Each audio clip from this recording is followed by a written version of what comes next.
سال پچھلے سال کی آپ سٹیٹسٹکس دیکھیے، تقریباً 14.5 لاکھ لوگ ہمارے ملک کے گلگت بلتستان دیکھنے گئے۔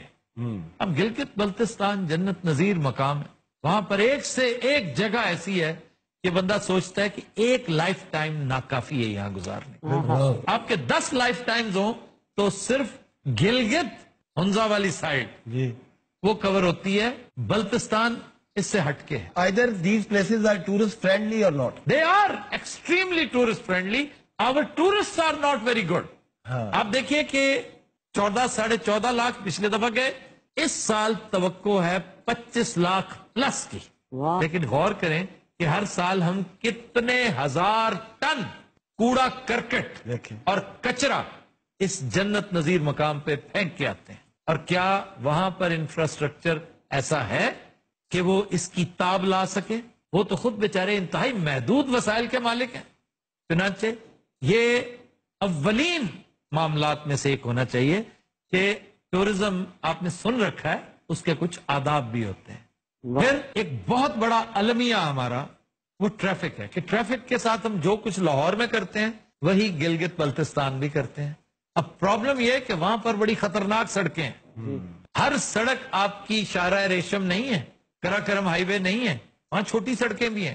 اب اگر ایک لائن لگی ہوئی ہے اور آگے کچھ رکاوٹ ہے تو آپ کیوں نکلتے ہیں ایک سائڈ سے اور آگے جا کر غور کرنے کی کوشش کرتے ہیں؟ آپ انجینئر ہیں کوئی یا پولیس ہیں، کیا ہے؟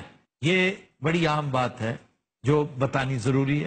پھر ایکو ٹورزم جس کا ابھی تذکرہ ہم کر رہے تھے، انویسٹرز جاتے ہیں، ایک پہاڑی پکڑ لی، ٹیلا پکڑ لیا، چٹان کے اوپر 8 منزلہ عمارت کھڑی کر دی۔ بھائی اس لیے کھڑی کرتے ہیں آپ کہ آپ کا جو ٹورسٹ ہے وہ ہوٹل مانگتا ہے۔ ٹورسٹ کو عادت ہونی چاہیے کہ کیمپ میں بھی رہا جا سکتا ہے، سافٹ سٹرکچر میں بھی 4 دن گزارے جا سکتے ہیں۔ یہی تو سارا رومانس ہے۔ کمرہ تو یہاں بھی وہی وہاں بھی وہی۔ آپ کیسے کہہ سکتے ہیں کہ الس صبح جب میں اٹھا تو میں نے فطرت سے ہم کلامی کی، میں نے اسے اتنے قریب سے کبھی نہیں دیکھا تھا، تو اس کا مطلب ہے کہ آپ ایک موقع ضائع کرتے ہیں۔ پھر آپ آئیے لا اینڈ آرڈر، یہ جیسے ٹریفک ہے، ٹریفک کو آپ نے سدھارنا ہے۔ آپ یہ لٹرنگ کی طرف آ جائیے جو میں نے ابھی تذکرہ کیا ہے، جو گند ڈالتے ہیں، آپ کی ریکویسٹ کرنے سے ہنی البیلا کوئی چینجڈ مین نہیں بنے گا۔ اس نے اگر ریپر پھینکنا ہے سڑک پہ تو ضرور پھینکے گا۔ اس حوالے سے ایک نیا کانسیپٹ ہے ٹورزم پولیس۔ میں عرض وہی کرنے لگا تھا، جس طرح یہ کام ہی ٹورزم کے پرسپیکٹو میں ہو، کوئی مسئلہ نہیں، کوئی وجہ نہیں کہ ہمارے ہاں یہ جو آج 25 لاکھ کی پروجیکشن ہے، میں سمجھتا ہوں اگلے سال یہ صرف اگلے سال کروڑ پہ جا سکتی ہے۔